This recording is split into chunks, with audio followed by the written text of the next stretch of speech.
ঘটিয়েছিলেন, আপনি যে কথাটা বলে এটা কি সত্য না মিথ্যা? আসলে বিছানায় কি তারা নিয়ে যায় না আপনি বলেছেন? বিছানায় নিয়ে যায়, আমি মিথ্যা না বলবো? বিছানায় বিধেই তো বলতে পারছি। এমনও কিছু শিল্পী আইসা শেয়ার করছে যে তাদের সাথে বেডে না গেলে তারা গান দিচ্ছে না। এরকমও শিল্পী আছে, কিন্তু তারা মুখ খোলে নাই। তারা বলতেছে আমাদেরকে হুমকি দিছে বা আমাদের যে কোনো একটা প্রমাণ রাখিয়া দিছে, তাদের কাছে জিম্মি, যার কারণে তারা বলতে পারে নাই। এমন অহরহ শিল্পীদের মুখে শুনছি। তো তারা আজকে বলতেছে এটা আমি মিথ্যা কথা বলতেছি। যদি আমি মিথ্যা কথা বলি, আমি কাদের, যেসব বাউলরা ভণ্ড তাদেরকে বলছি, সবারই তো বলি নাই, সবার গায়ে লাগবে কেন?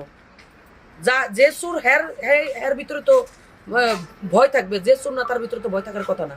আমি কিছু কিছু মুখে কিছু মহিলা তো বাদিলা, এগুলা কোনো শিল্পী? এগুলা কিসের শিল্পী? মেকআপ দিয়া 24 ঘন্টা মনে করেন যে সাজ্জা গুজ্জা থাকে, না পারে বেহালা পোষাইতে, না পারে হাদিস কইতে, না পারে কোনো দলিল করতে, দু চারটা গান নাচতে কুদ্দা গাইতেছে। হেরও তো যাত্রা ফালার গানের মতো মেয়েগো মতো নাচতে নাচতে গান গায়। তা আরো জনের করবো কি? আমারও কয় আমি বলে শিল্পী না?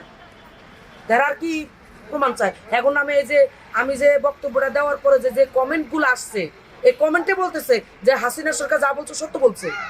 তোমরা তো বাজে মহিলা, তোমরা তো বাজে বলছে, তোমরা তো বাজে মহিলা, তোমরা তো বাজে শিল্পী, তোমরা আবার ওকে নিয়ে তোমরা খুশি করো কেন? তারা আর কি প্রমাণ চাইতেছে? এটা সারা বিশ্বের মানুষে জানে যে তাদের চরিত্র কি।